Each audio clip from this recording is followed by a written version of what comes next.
kan. Sekurang-kurangnya. Kalau kita letak contoh, ambil darjah 1, Iqra 1, darjah 2, Iqra 2, darjah 3, Iqra 3, darjah 4, Iqra 4, darjah 5, Iqra 5, darjah 6, Iqra 6. Habis Iqra. Siapa yang boleh baca Iqra 6 tu, insya-Allah dah pandai lah baca Quran. Kita susun. Tak? Boleh ke tak boleh? Boleh. Kita yang gubal, kita yang susun jadual, kan. Antara kita nak fokus ataupun tidak, antara kita bersungguh ataupun tidak kepada pembelajaran Al-Quran, kan, umat Islam, kan, dalam keadaan sepatutnya kita kena yakinlah Quran macam ana dah sebut tadi, Quran adalah segala-galanya. So Quran inilah penyelamat.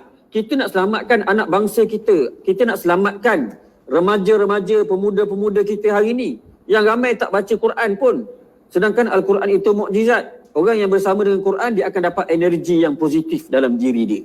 Tapi kalau tak baca Quran, sibuk dengan TikToknya, sibuk dengan apa, kilogram, telegram, bagai semua tadi, kan. So energi yang tak baik banyak, kan. Kita boleh yakin ke pelajar-pelajar yang berhadapan dengan medsos ini, kan, berjam-jam ini, 6 ke 7, 8 jam ini, mereka buka Quran je sepanjang? Tak. Kan. So banyak, masa yang mana lebih banyak? Tak? Ini cabaran. Cabaran Purata Rakyat Malaysia online, internet 6.6 jam sehari. Golongan remaja di negara ini, negara kita lah, negara Malaysia yang kita sayang ni, kan. Keluarga Malaysia. So kena selamatkan keluarga Malaysia ni.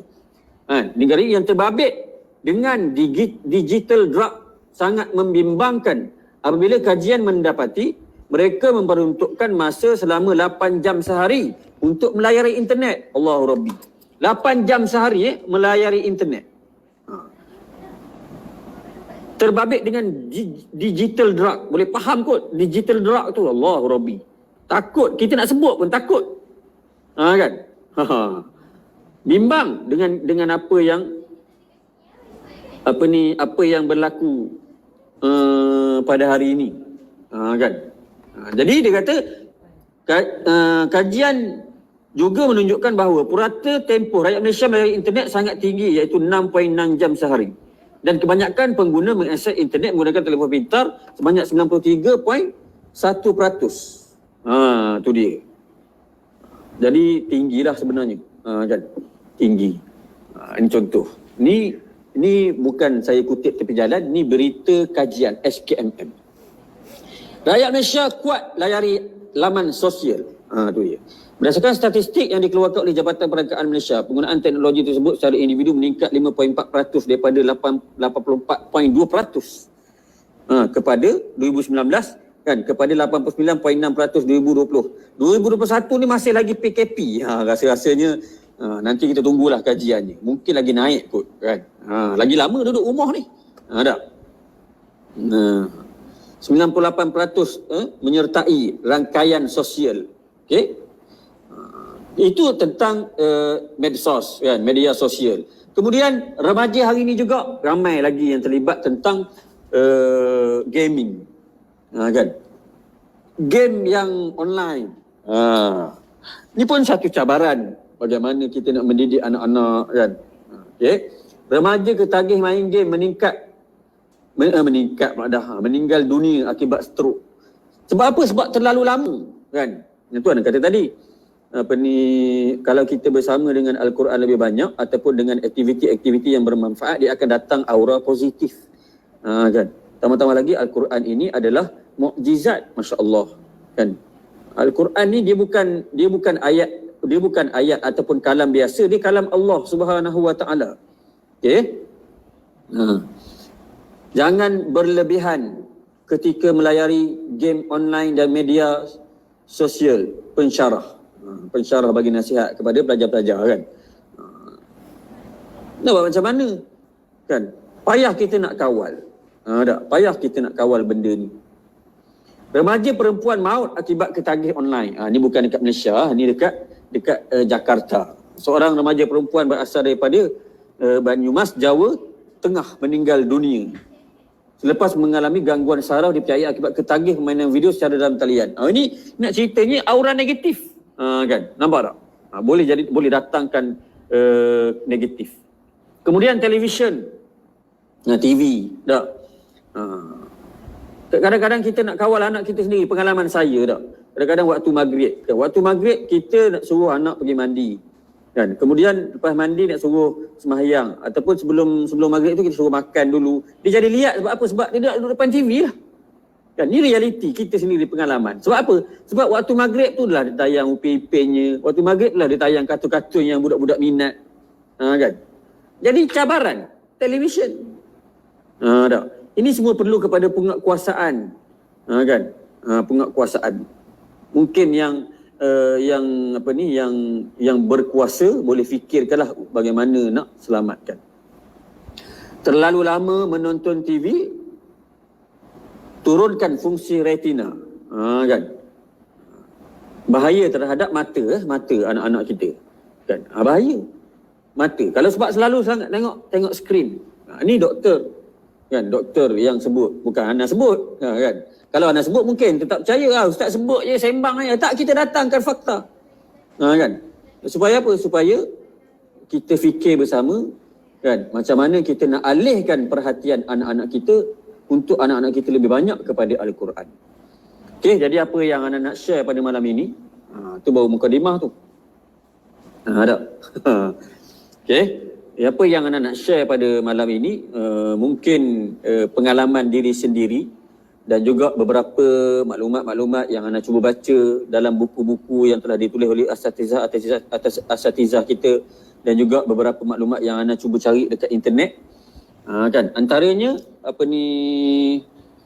tips kita nak didik anak kita dekat dengan Al-Quran, ataupun mungkin tips ini sebagai umum kita sebagai ibu bapa, kan, didik diri kita dulu sebelum kita nak didik anak-anak kita, dan kita sebagai seorang remaja, kita sebagai seorang pelajar, kan, macam hari ni duduk dekat rumah, cabaran, kan, pelajar-pelajar tahfiz sendiri, kan, duduk dekat rumah. Nak buat kelas PDPR, kadang-kadang online, kadang tak online, kadang ada, kadang tak ada. Allahu Rabbi. Cabaran, kan, kepada guru dan juga pelajar-pelajar. Kan. So, sebenarnya mungkin yang Ana sebut ni mungkin tak merangkumi semua. Banyak lagi sebenarnya kalau kita nak hurai. Kan, dengan masa yang terbatas ni, setakat mana yang ada dan Ana cubalah setakat kemampuan. Ada. Okey, yang pertama, kan, ibu dan ayah mesti rajin mengaji. Ada. Maksudnya contoh tauladan. Kan? Lisanul hal afsahu min lisanil maqal. Kan? Peribadi yang baik itu lebih memberi kesan daripada kata-kata. Kan? Kita cakap tu mungkin anak kita payah nak ikut, so kita kena buat dulu. Kan? Kalau kita nak anak-anak kita tengok, kita buka Quran hari-hari, tak, kita kena buat dulu. Ibu bapa lah kena buat dulu. Kan? Pagi-pagi baca Al-Maqsurat, pagi-pagi buka Quran.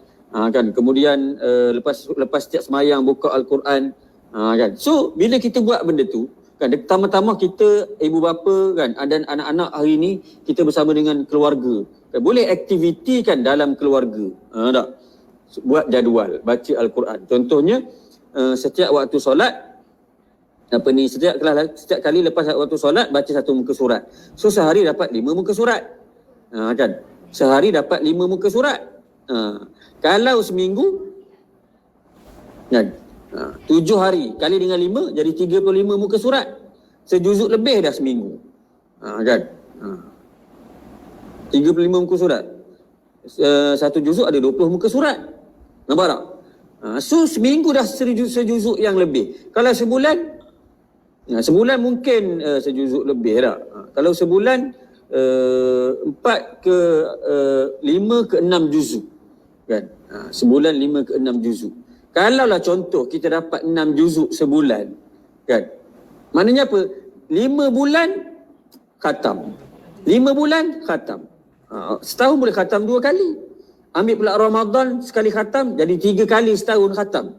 Itu kalau kita betul-betul menyusun jadual, kan, kita bersama-sama dengan ahli keluarga kita, adik-beradik kita menyusun jadual. Okey, itu yang pertama lah. Kan, nak didik anak kena mula daripada diri kita dulu. Kan, mula daripada diri kita. Kan. Okey, contoh teladan lah. Sebagaimana yang Allah Subhanahu Wa Taala mengutuskan Nabi Muhammad sallallahu alaihi wasallam. Laqad kana lakum fi Rasulillahi uswatun hasanah. So Rasulullah itu adalah contoh teladan yang terbaik. Kan, maka kita jadikan Rasulullah sebagai contoh idola, contoh teladan, ikut Nabi. Sebab dan Nabi buat dulu. Nabi buat dulu. Kan? Nabi buat segala-galanya. Kan? Okey, kemudian yang kedua, dedahkan anak-anak melihat video surah-surah Al-Quran. Kan? Ni contoh banyak dah hari ni dengan Upa Ipin. Anak-anak memang suka tengok Upa Ipin, tengok apa Omah Hana. So kita ambil video-video yang ada kaitan, yang ada manfaat kan. Kita tayang kepada mereka. Kan?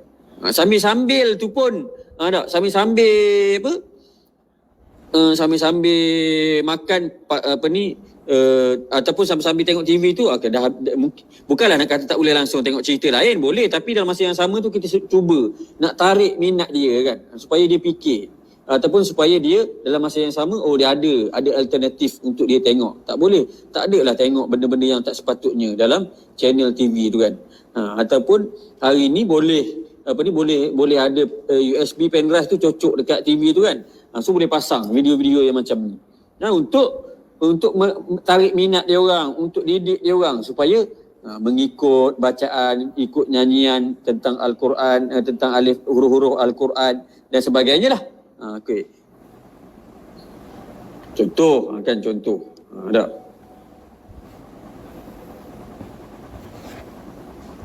Okey, kemudian apa lagi? Pendengarkan bacaan ayat Al-Quran di dalam rumah. Kan? So kita dengarkan bacaan Al-Quran dalam rumah. Ajak anak-anak ikut sekali. Ada contoh.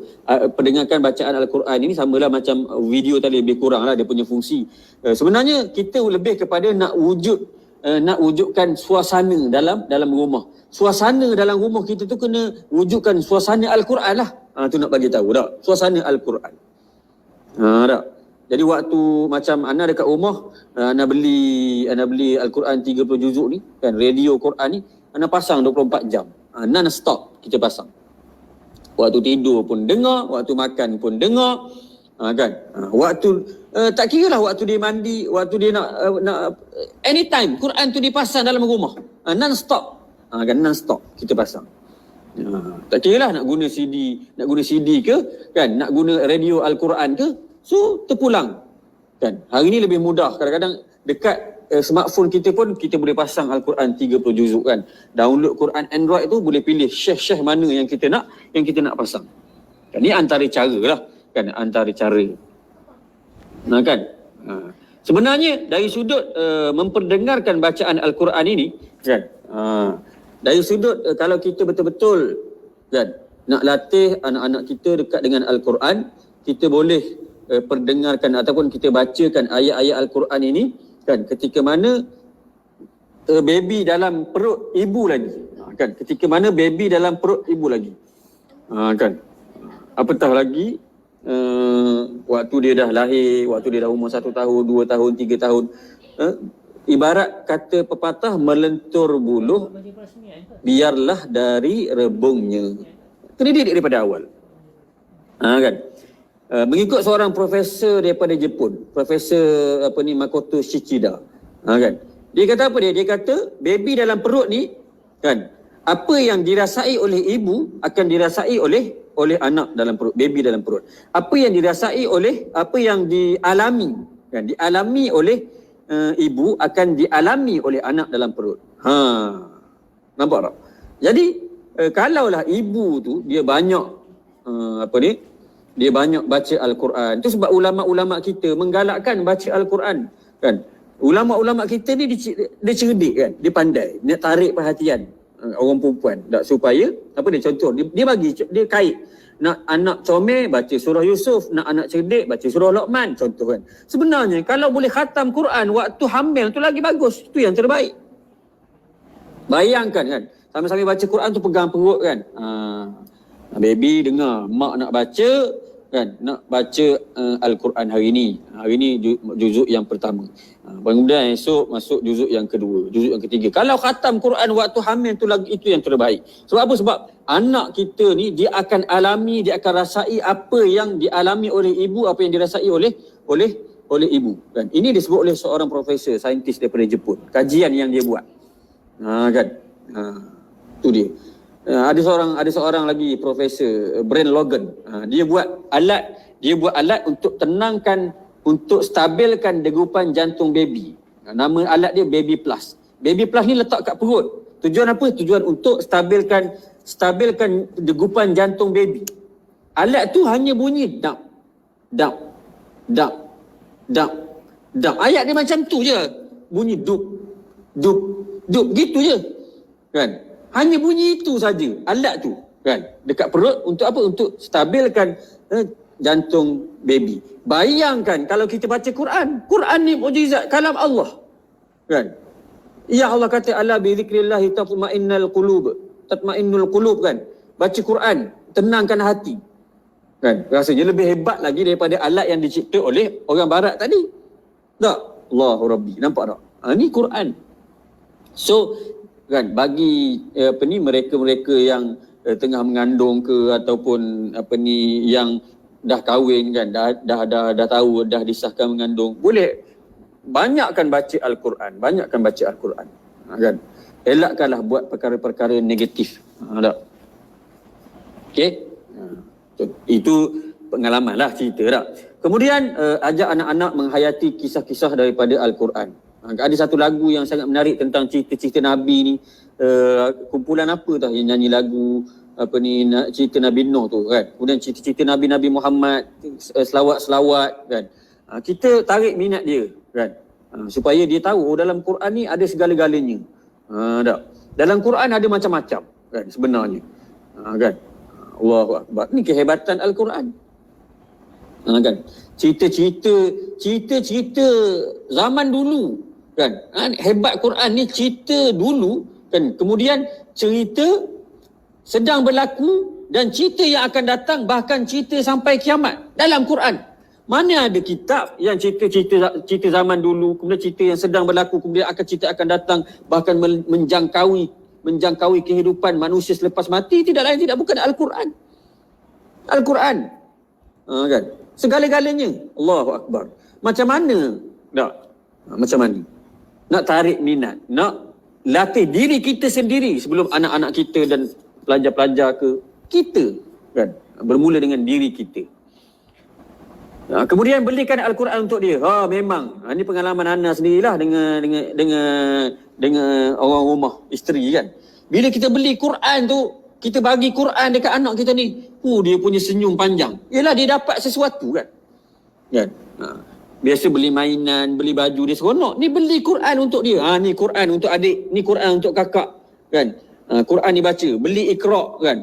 Beli tak kira lah kan. Beli buku kisah-kisah Nabi contoh kan. Allahu Akbar. Ini macam mana kita nak tarik anak kita daripada melalaikan perkara-perkara yang internet yang tak sebagainya, TV bagai semua tadi lah yang kita dah sebut awal-awal tadi. So ni antara cara kan. Mungkin ada yang dah buat, mungkin ada yang tak buat. So kalau tak buat, mungkin boleh buat kan. Hadiah hari lahir, kek, nak beli kek, belilah kek. Tak. Tapi dalam masa yang sama cuba fikir macam mana kita nak beri manfaat kepada anak kan. Beli Quran untuk dia. Allahu Akbar kan. Hari ini ada Quran yang berwarna-warni, ada Quran surah-surah yang ada gambar, masya-Allah, macam-macam kan. So antara mahu ataupun tidak mahu.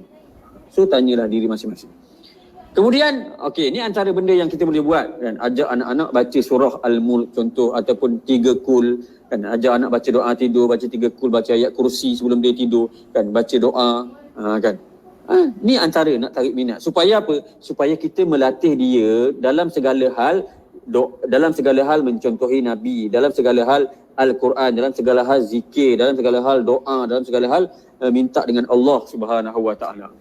Kan? Kemudian kita boleh pilih kan, boleh pilih hantar anak-anak kita untuk dia dekat lagi dengan Quran. Kita hantar anak kita ke Mahat Tahfiz contoh, kan, ke institut pengajian yang ada kaitan dengan Al-Quran. Hari ni ada banyak kan, pastinya, taskinya, banyak kan, tadika Islamnya, kalau di Pahang ni tadika Islam Majlis Agama kan, tadika tahfiz Al-Quran, macam-macam lah. Nak ceritanya macam-macam. Cumanya nak ceritanya tadika sekolah swasta tahfiz yang tumbuh, tadika tahfiz swasta yang tumbuh, sekolah rendah Seriti ke Semiti ke, sekolah-sekolah ni dia kenakan yuran. bukan semua orang boleh join. Bukan semua orang ibu bapa yang mampu untuk bayar yuran. Kalau kena 3 orang anak, kan, minat nak hantar anak pergi kelas tahfiz tapi berbayar. Kalau seorang 200, 3 orang dah 600. Gaji tak setara mana. Itu sebab Ana sebut awal tadi. Sekolah kebangsaan mesti terapkan pengajian Al-Quran. Mengutamakan pengajian Al-Quran. Kan? Ataupun lebih hebat lagi kalau kita boleh buat, kan, subjek Al-Quran ni mesti lulus. Kan? Subjek Al-Quran ni mesti lulus. Kan? Kalau tak lulus, dia jadi subjek utama. Kan? Contoh SPM. Lepas ni mungkin SPM boleh buat subjek terasnya adalah pendidikan Islam. Dan nak lulus pendidikan Islam, mesti lulus subjek Al-Quran. Kalau kita serius nak bawa anak-anak, kan, anak-anak kita, pelajar-pelajar kita di sekolah, masyarakat kita, remaja kita, kan, bahkan sampai ke tahap peringkat pendidikan universiti satu hari nanti untuk yang beragama Islam lah kita sebut ni. Kan, kita tak kacau lah agama lain, kita sebut ni, kita mikir ni beragama kita. Tak? Kan, maksudnya nak masuk universiti antara subjek kelayakan Quran untuk mereka yang beragama Islam. Ke macam mana? Tak? Kan? Kena fikir bab ini, kan? Sampai tahap itu, kan, kita punya hasrat supaya pendidikan Al-Quran ini diperkasakan. Sebab apa? Sebab kalau ikutkan, kalau kita mikir bab membaca Al-Quran saja, menghafal Al-Quran saja, sedangkan tanggungjawab kita hak kepada Al-Quran tu lagi banyak, kan? Lagi banyak lagi. Tak? Nanti Ana sebut dekat slide yang berikut ni. So ni antara contoh, kan, bagaimana nak mendidik. Kadang-kadang kenapa ni antara yang Ana tengok, Ana survey daripada mata kasar Ana sendiri. Kadang-kadang kenapa orang tu dia tak minat kepada Quran? Yang antaranya dia tak boleh baca. Bila tak boleh baca Quran, macam mana dia nak baca? Macam mana nak dekat dengan Al-Quran? So tu sebab Ana sebut tadi, bermula daripada kecil, bermula daripada peringkat rendah. Kita dah cuba atasi masalah itu.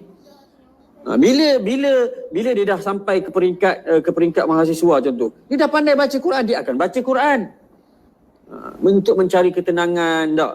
Kita dah cuba selesaikan masalah ni di peringkat akar umbi, di peringkat bawah lagi. Tapi kalau kita peringkat bawah tak selesai, nampak atas, lagi dah tak dapat nak catch up. Tambah lagi dengan dunia hari ni, masya-Allah, tabarakallah, yang sangat membimbangkan, semua bimbang. Kan? Itu satu hal, kan. Tak boleh nak hantar anak masuk mahat tahfiz. Masalah hari ni, contoh macam kami buka pengambilan pelajar 2022. Kami mahat tahfiz Cekomah ni boleh ambil pelajar lelaki 10 orang, pelajar perempuan 5 orang je. Yang minta dekat 30 orang, 40 orang. Macam mana nak buat? Kita lah tahfiz swasta. Kan. Belum cerita mahat tahfiz negeri Pahang lagi. Yang minta punya ramainya, nak ambil berapa orang je. Tak? Hari ni kita akui, kan? Hari ni kita akui tentang minat ibu bapa, tentang minat anak-anak yang nak menghafal Al-Quran. Tapi kadang-kadang apa dia? Kadang-kadang tempat pula tak dapat nak disediakan semaksima yang mungkin. Itu sebab peringkat pendidikan arus perdana dah kena fikir dah bab ni. Dah kena banyakkan mahat tahfiz, dah kena banyakkan. Mungkin satu hari nanti sekolah kebangsaan tu dah ada kelas tahfiz. Mungkin. Ana ingat lagi waktu Ana mengajar di Mahat Asas Jengka. Kan, di Mahat Asas Jengka, kan, tahun 2009, 2010. Waktu tu guru penolong kanan kurikulum Al-Fadhil Ustaz Haidi, Ustaz Muhammad Haidi. Kan, Ustaz Haidi. Kan, dia kata kita nak buka kelas tahfiz ni. Dan kami boleh buat waktu tu di Mahat Asas satu-satunya tingkatan yang ada kelas tahfiz. Dan dimasukkan jadual kelas tahfiz tu di dalam jadual utama, jadual main jadual. Waktu pagi pelajar, ni bukan sekolah tahfiz tapi kita boleh buat jadual tu. Kita boleh ubah. Nampak tak? Sebab apa? Sebab kita ada kuasa. Sebab apa? Kita boleh buat, kita boleh gubal benda tu. Bayangkan kalau boleh gubal di peringkat negeri, peringkat persekutuan. Kan? Macam mana nak tarik minat pelajar-pelajar. Supaya mereka ni boleh baca Quran lancar. Bila baca Quran lancar, baca Quran sedap, tu dia jadi lagi makin seronok nak baca Quran. Makin seronok nak khatam, dah khatam sekali nak lagi khatam. Tapi kalau baca tergagap-gagap, bukan kita kata tak bagus, tapi masalah tak selesai lah. Kan? Nampak tak? Wallahu a'lam, tak reti lagi lah nak bercakap, kan. Ajarilah anak-anak kalian. So, ni antara benda lah yang Ana boleh sebut, yang Ana sempat buat kan dalam masa yang terbatas. Ajarilah anak-anak kalian mengenai 3 hal: mencintai Nabi kalian, mencintai keluarga Nabi dan mencintai dan membaca Al-Quran kan. Sungguhnya indahnya rumah yang dibacakan Al-Quran di dalamnya. Sungguhnya rumah yang dibacakan Al-Quran dalamnya, maka penduduk langit, para malaikat akan melihatnya seperti penduduk bumi melihat bintang-bintang di langit. Masya Allah. Dan bercahaya. Dan kita tengok bintang-bintang dekat langit, Masya Allah, cantiknya bintang itu. Bintang yang bercahaya. Kan, penduduk langit akan melihat rumah-rumah yang dibacakan Al-Quran di dalamnya. Ni sekarang ni anak-anak ada kat rumah, tak pergi sekolah lagi kan, PKP ni. Ibu bapa galakkan anak-anak baca Quran. Kan, banyakkan aktiviti bersama dengan Al-Quran, manfaatkan masa yang banyak.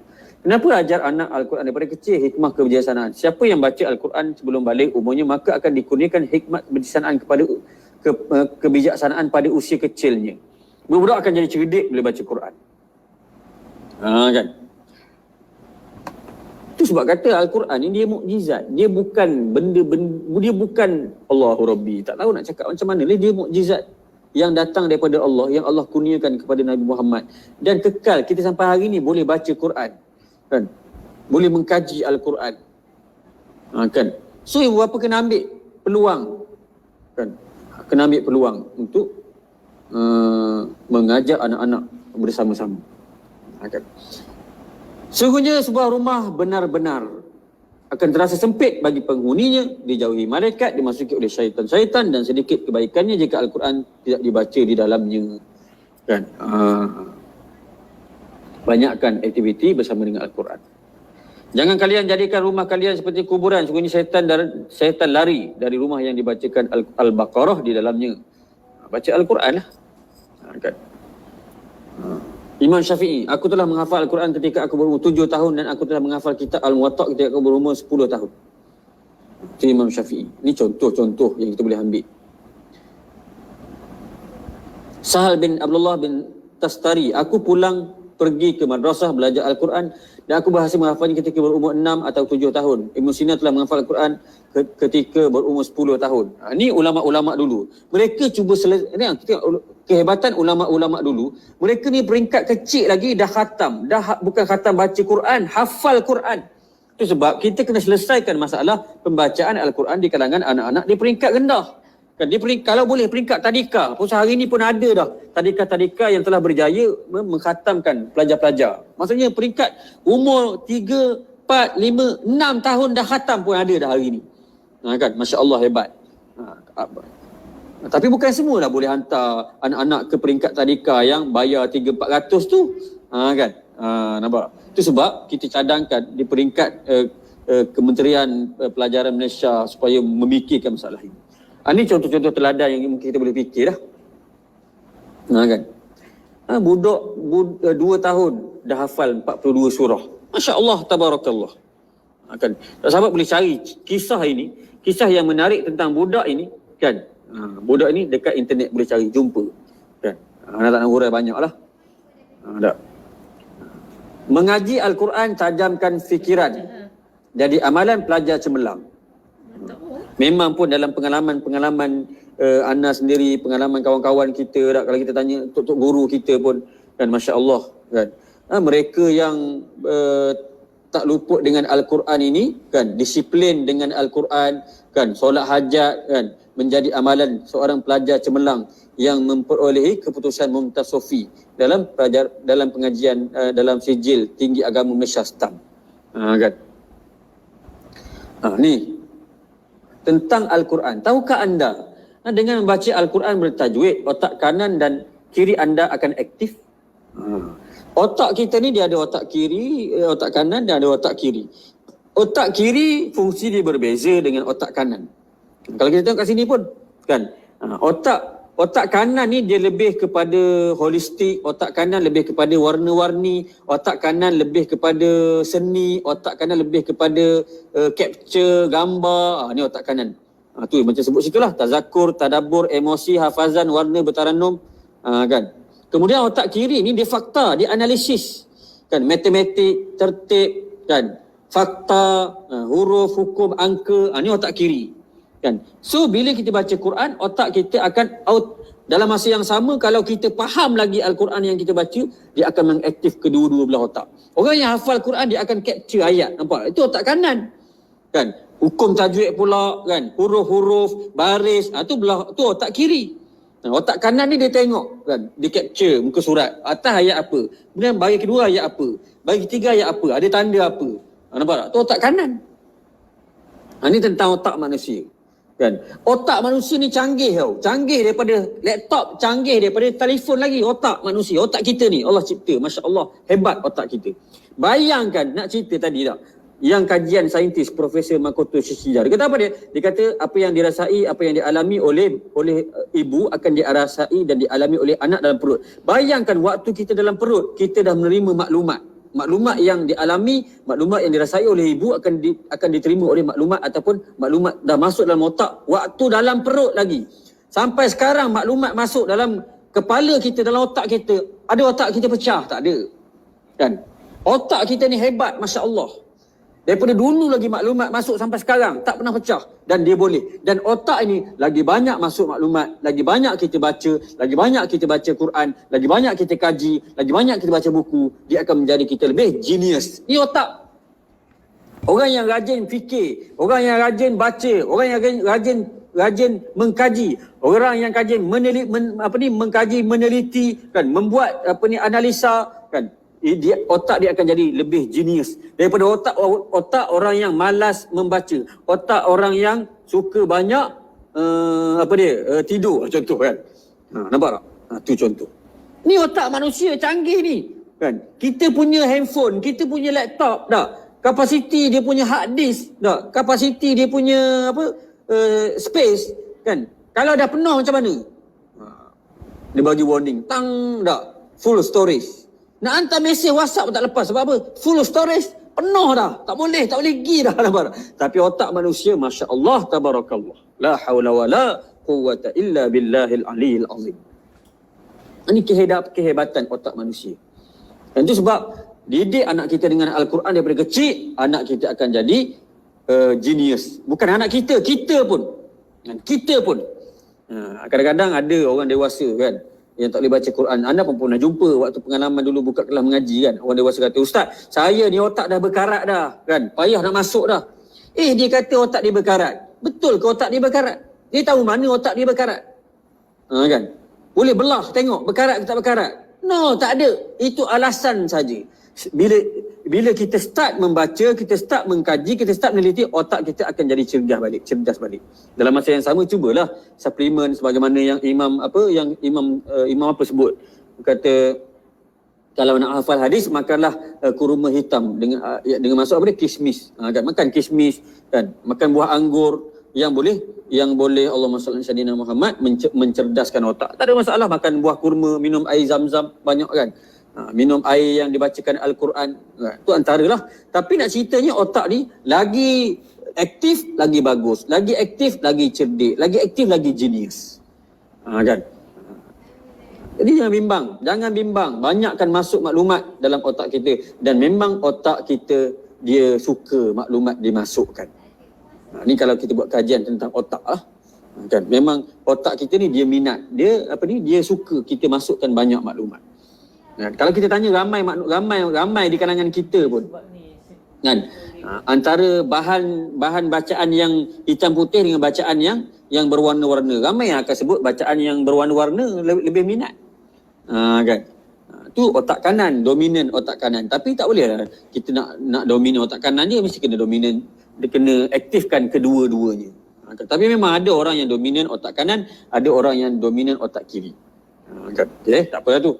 Nak ceritanya ini Al-Quran adalah mukjizat, akan mengaktifkan otak kiri dan otak kanan, dan akan menjadi orang tu lebih genius. So ambil peluang kita semua, kan, tak kira lah ibu bapa ke, guru-guru ke, pelajar-pelajar ke, diri kita sendiri, bermula dengan diri kita. Untuk apa?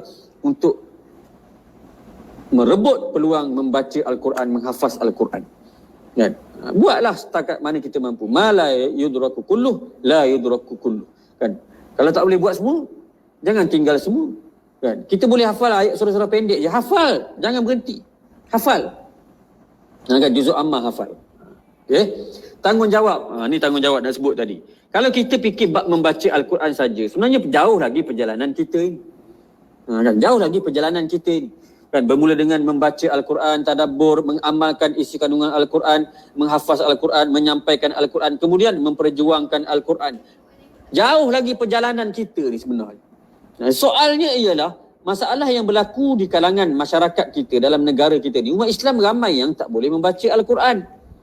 Apatah lagi nak tadabbur. Kan? Tak faham. Bila kita sebut hukum hakam Al-Quran, contoh sebut tentang ayat-ayat tentang hukum hudud, dia mula jadi sensitif. Kan? Apa pulaknya ini benda yang datang daripada Al-Quran. Kita nak biar Al-Quran itu memayungi diri kita, memayungi negeri kita, negara kita. Al-Quran ini, Al-Quran yang di dalamnya ada segala-galanya, hukum hakam. Kan? Allahu Akbar. Anda duk teringat, duk rasa daripada kecil lagi, daripada sekolah rendah, sekolah menengah lagi, kita duk tengok buletin TV3 tu daripada dulu lagi, kes rompak, kes rogol, kan? Nagih dadah tak selesai-selesai. Sampai hari ni berita tu ada lagi. Sebab apa? Sebab kita tak selesaikan menggunakan Al-Quran. Tak? Pencuri perompak, kan? Dia masuk penjara. Mungkin 5 tahun, 6 tahun, 10 tahun kalau dia penjara, dapat makan free lagi dekat penjara tak. Keluar, dia curi lagi. Contoh kan. So tak selesai masalah. Orang tak takut dengan hukuman yang ada. Sebagai contoh. Kan? Tapi kalau kita buat dengan hukum hakam Al-Quran, kan? Dalam Quran ni, wasariq wasariqatu faqta'u aydiyahuma. Kan? Pencuri lelaki dan pencuri perempuan, kan? Maka potonglah tangan kalau sabit kesalahan mencuri. Tak, potong tangan. Kan? Kalaulah buat undang-undang Quran mencuri potong tangan, kan, agak-agak orang nak mencuri lagi. Woi, mikir 2 3 4 kali boh. Tak. Mikir, kan. Kena potong tangan kot. La haula wala quwata illa billah. So hukum hakam Al-Quran ni, kan, tak apa ni, bila laksana mungkin dia akan mencegah, kan. Mungkin hukum potong tangan tu tak ada. Sebab apa? Sebab dia jadi pencegahan. Orang tak berani nak buat. Itu hebat Al-Quran. La haula wala quwata illa billahil aliyil azim. Jadi anak pun rasanya cukup lah dah kot. Tak. Kat sejam tadi. Kan? Minta maaf pengerusi terlajak. Kan? Okey. Jadi semoga kita terus istiqamah bersama Al-Quran. Tak? Jadi minta maaf banyak-banyak lah. Kan? So berhenti slide sini ya. Lepas ni ada kesimpulan tak? Jadi anda berhenti dulu sini. Kalau ada soalan kita stop dulu. Wallahu a'lam.